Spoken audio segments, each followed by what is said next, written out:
everyone. So in today's vlog, we're going to talk about the subconscious mind, and I'm going to relate it to dreams, specifically a dream I had recently.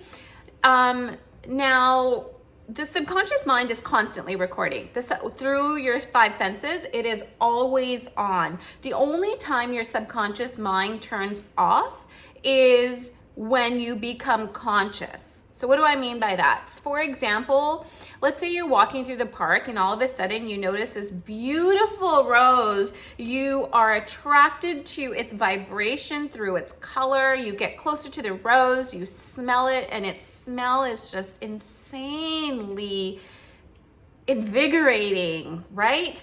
You are in the moment with this flower essence. You kind of feel, whether you know it or not, in oneness with Mother Nature at that moment, and you are conscious. That is the only time that the subconscious mind takes a back seat.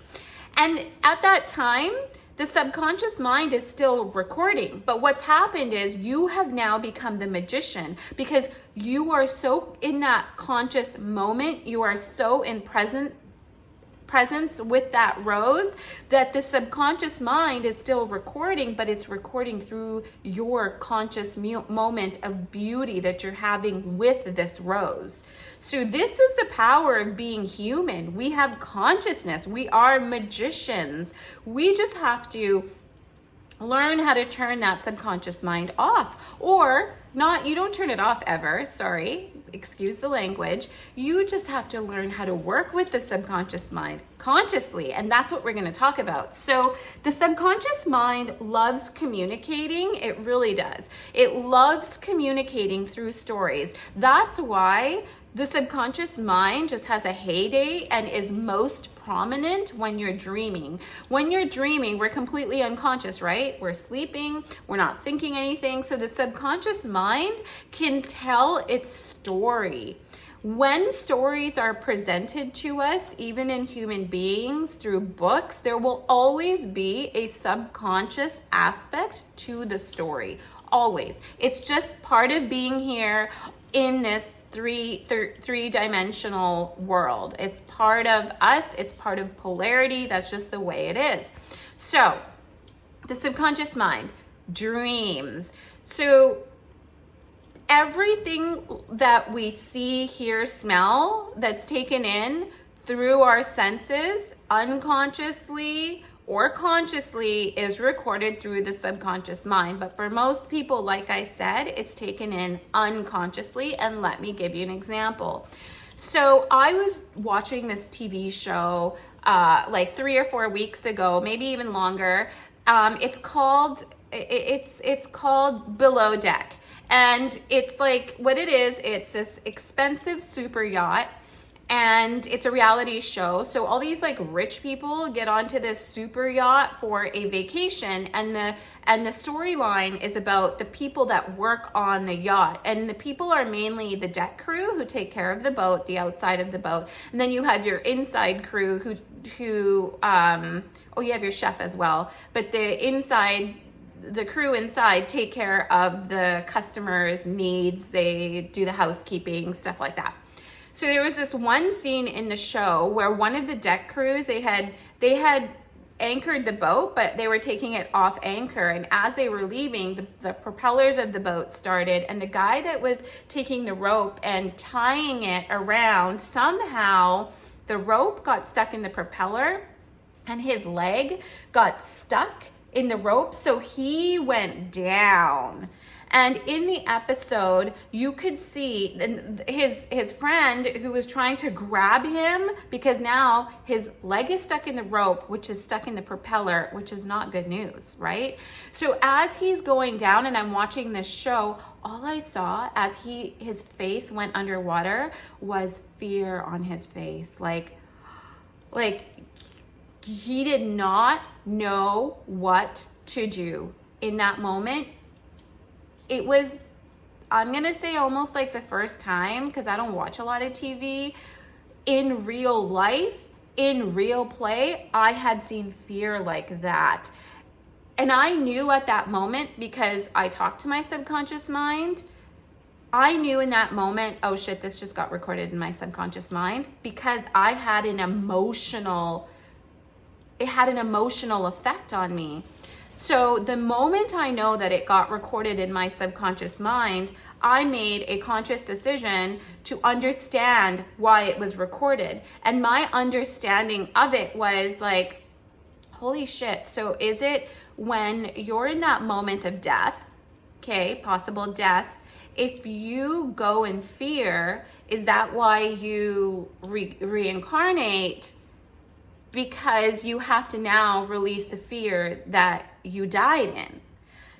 So this was me speaking to my subconscious mind, asking it a question, because I know if I don't address the fear that I saw while this man was dying, who didn't die, by the way, he was okay. If I didn't address that, then it's now deposited in my subconscious mind. So in order to address your subconscious mind, what you need to do is you need to consciously just ask it a question. So, because I also know in the law of one tarot, the subconscious mind, in my opinion, the subconscious mind is second density, and the subconscious mind is the potentiator. So the subconscious mind is what potentiates everything in life until you put consciousness onto it. And as a magician, like I gave in the first example, when you logged on to this vlog, when you consciously are holding a flower, let's say, taking in its beauty, then the subconscious mind takes a back seat. It's still recording, but it's recording in your consciousness. You control what you're recording. Until you don't do that, the subconscious mind potentiates everything that happens in your life, because first density comes after second, but it comes before third. So we're in third density. So back to the story. When I saw that fear, I knew my subconscious mind recorded. I asked the question and I thought, okay, this is what it is when you're dying. Like, if you don't go in complete balance, this is why reincarnation continues to happen with our spirit complex. Now that was maybe even a month, maybe even 2 months ago, many weeks ago, let's say. Time is weird to me. I always get time wrong. So disregard the time, but it feels like it was a while ago, okay? Now, come 3 days ago, I have this dream, okay? In my dream, my cousins are there, their kids are there, and my niece, who is 4 years old, we're on this, like, it's not really a ship because it's a house, but we're on the water. And in this, in this house, so the house is kind of like in the water. I don't know. You know how dreams are weird, right? I don't know. So the house is kind of like in the water, and there is a railing around the deck of the house, and we are all hanging out on the deck. And my little niece, she runs. Okay, so the deck, the railing that normally, the railing runs vertically like this, right? But in this house, the railing was running horizontally like this. So my niece decided, and the railing was like ropes, like it had give to it. Okay. So remember what I said, it was like ropes. So my niece decides to run, and she grabs the rope and she swings. I don't know how her body got through it. It somehow through the laxicity, it was relaxed.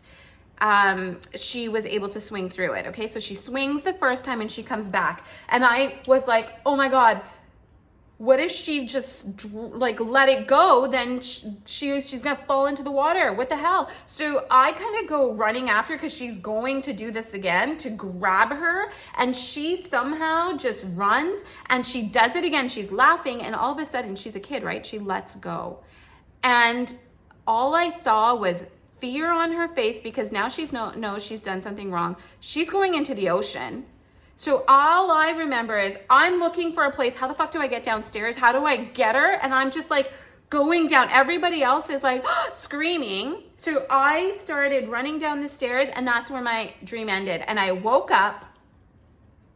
And now, because I know the subconscious mind more, I kind of turned on my little lamp, grabbed my book, put it beside me, and I just thought, okay, what were you trying to tell me? Because our human brain wants to make sense of it, and to make sense of it, you immediately go to what's going to happen to that person. Why was the dream like this? What is going on? That's not what I did.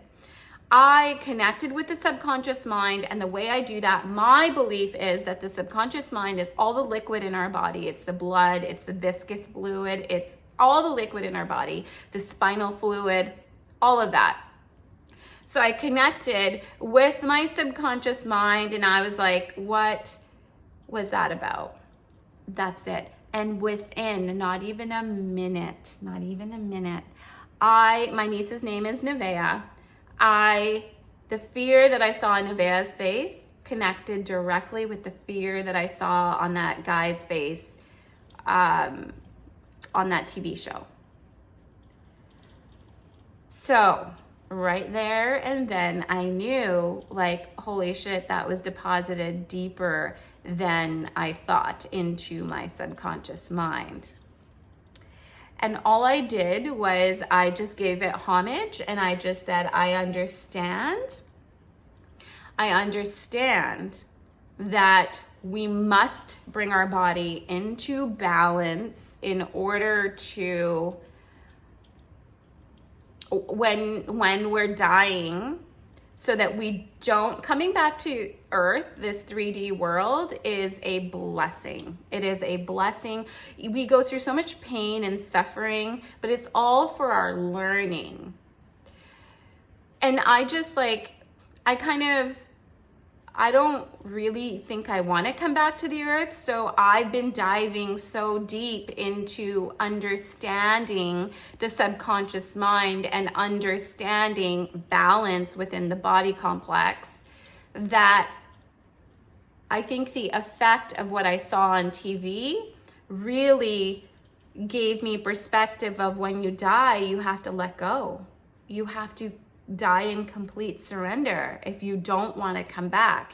I think because that hit me so deeply, even though I put consciousness to that subconscious mind and didn't let it deposit this image without putting consciousness in it, look how strong the subconscious mind is still until it isn't resolved. Because in my mind, I have been really trying to get homeostasis back into my body, which has been a little difficult because homeostasis goes off in our body so quickly. Like for us women, our menstrual cycles, our hormones go off, right? So I've been very conscious of my body complex and the organs within.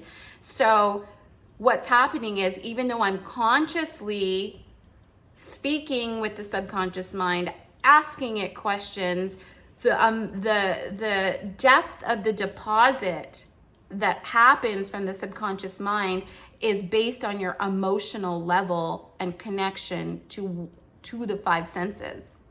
So that's all I wanted to say. And I'm just going to give you a quick example. This here is the Tower card in the Law of One Tarot, the second density for the subconscious mind. It's your spirit complex. So to take it, bring it back to the Law of One Tarot. See, the subconscious mind is always trying to give us information in stories, like I just said, right? So the Tower card is often seen as something negative. Like people, if you look, are falling out. And what are they falling into?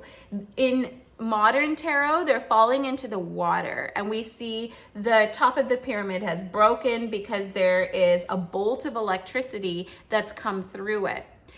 So the potentiator of the spirit complex, the subconscious mind, becomes chaos. But it's not. When you begin to understand and ask questions to that subconscious mind, you will see that the subconscious mind is this lightning bolt. It is a bolt of a white light coming from the above. And what does light hold? It holds wisdom. Love you guys so much. Bye.